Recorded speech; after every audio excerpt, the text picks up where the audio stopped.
As of 6 PM today, I unlocked Gold and Diamond for the CARV.2, dropped 24 hours ago, pretty much on the dot, into Cold War and Warzone, and honestly, it was one of the easiest weapons I've unlocked Gold for, so here's a full guide to help you unlock it as quickly as possible as well. First up, we're going to cover everything you need to make sure you've done before you even start thinking about camo challenges.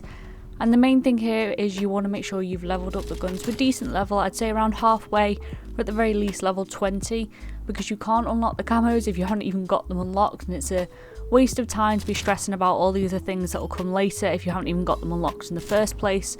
So for this, jump into whatever game mode you're best in. You could jump into Plunder if you really think that's the best way for you to level up a gun. Or I personally rock some Nuketown 24/7, it's fast paced, easy to get a lot of kills, it suits my playstyle. Of course, make sure you are also rocking double weapon XP while you do this, and you will fly through the levels in just a handful of games, and then you're going to be, in a great position already to start unlocking camos. So next we'll move on to what you actually want to be equipping on your gun, because unlike a lot of weapons, this didn't really change for me with the exception of adding a sight when I was kind of focusing on long shots and headshots. On the screen you'll see a variety of setups I ran, but there's kind of, I guess you could say, predominant base set that I think suits most people. I ran iron sights whilst I was leveling it up, and predominantly ran the rapid fire barrel, the first one you unlock before you switching to titanium for a bit, because that actually increases the fire rate a bit more. I just found it a bit easier. The infiltrator grip for speed, the drop shot wrap so I could drop shot, the tactical stock again for speed, and the muzzle brake. So it's a super basic early unlock setup that I use for the majority of the grind. I switched out the muzzle brake for the 3x sight a bit later. I tried some other attachments, but these were the ones that I kind of got through the majority of the kills with. As far as the rest of the class goes, you're probably looking at a stim shot, switching it out to stuns or flashes when you need to complete those challenges. We'll talk about that later. Any lethal equipment you choose, it really does not matter. A field mic, then perk greed with tac mask and flat jacket, of course, because God knows some of these modes are lethal for grenades. Gearhead, scavenger, these two are fairly interchangeable with whatever you want within that perk 2 slot. It's personally what I prefer to run. And then ghost and ninja. Now, talking about game modes, there's two playlists that you want to be using here. Nuketown 24/7 and the Diesel and Yamanato 24/7 playlist, both of them the hardcore version. I say not just Nuketown because one, it keeps it fresh to be able to switch up your playlist, and two, Diesel and Yamanato have a wealth of headies for you to just sit on and farm easy kills, easy headshots, easy long shots, easy enemies behind cover kills. Nuketown is obviously going to be kind of your core playlist, but if you are struggling or getting tired of it, definitely switch it up to the other one to see how that fares, and then when you feel a bit more refreshed you can head back to Nuketown to really get into the grind again. Moving on to camos, obviously the first is 300 eliminations, so that will just come with the challenges themselves, really nothing to kind of add or worry about here. Then it's 100 headshots. This is going to sound pretty obvious, I think I give this advice in most of these guides, but make the conscious effort to aim for the head. How often do you actually focus on hitting headshots in normal games? You're usually just after the kill. Physically practice dragging your aim up when you fire, and you'll find yourself picking up kind of 2 to 5 headshots more in a match. Obviously these will also come organically, so it is something you just kind of keep in the back of your mind rather than focusing on 24/7. And also if you do see an AFK player, do make the decision to shoot him in the head instead of just killing him or assassinating him maybe, because that's a free headshot you just passed up on there otherwise. Maybe this was just sheer coincidence, but I did want to highlight it. I got a hell of a lot of headshots from hip firing. I don't know if it was like the kick of the gun or the spray from the hip fire, but I really did get an obscene amount of headshots from hip firing. Maybe that was just me, but give it a go, it might work out, it might be the pattern of the hip fire. Next up is kill 5 enemies 20 times, all kills from the CARV.2. This is pretty easy for me personally. If you are struggling, choke points in maps are your best friend. Pretty much any alley in Nuketown, any high footfall area will grant you 5 enemies. Something about Nuketown 24/7 in hardcore sends people a little bit silly, and they will continue to run through these choke points like again and again trying to kill you. It's super easy to pick up 5 kills. If you're really struggling, don't be afraid to play it really slow, especially if you've picked up kind of 2 or 3 kills.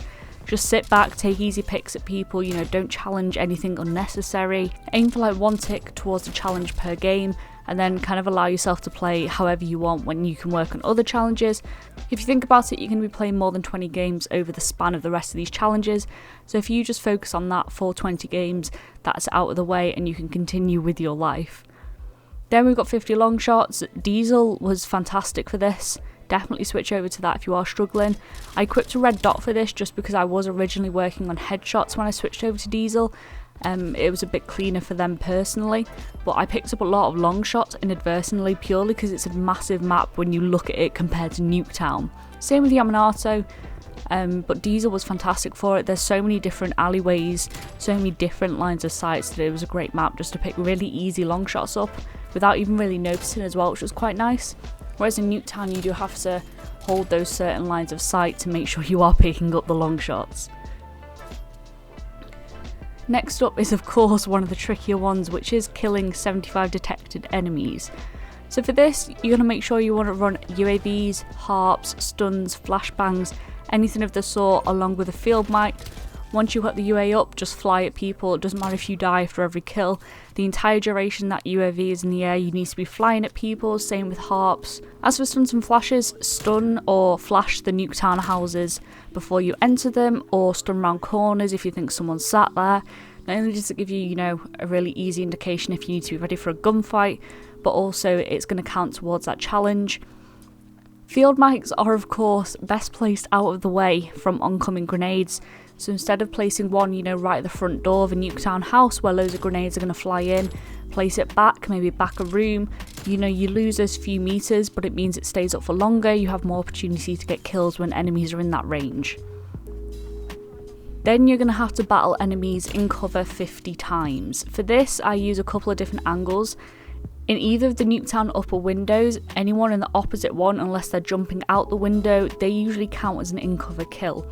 Alternatively, you can sit all the way back in the greenhouse spawn and just firing down to the yellow house's garage door picks up a few, and they can't always see you, especially if you give it, you know, a couple of bursts and then back off again. And then by the barrels near B flag, you would have seen this in some clips, looking through the back of the moving van, often picks them up as well. This one can be a bit of a slog, but persistence really is key here. And finally, the final Gamemodes challenge is to kill 2 enemies rapidly 25 times, I think it is. For this, I'd recommend taking off the sight, either flying at people if that's your playstyle and you are a particularly aggressive player, or holding choke points again, whichever suits your playstyle better. I actually completed all the challenges before I managed to unlock this final set of challenges, so I only really had this to focus on, so it was super easy. The chaos of Nuketown is a great help here. Everyone's so focused on a million different things, you'll usually find a couple of enemies within a fairly close range, and as a good kind of gauge for how long you have to get that second kill, the little badges that pop up when you kill someone, so you know, like point blank, long shot, 1 kill, by the time they disappear off your screen, if you haven't got another kill, then it probably won't count. But if you do get a kill whilst they're still on screen, it should count and you should get the little double kill notification, and then you know that you've got it. Finally, when you do get gold, make sure you stay in the game till it's finished, otherwise it won't unlock.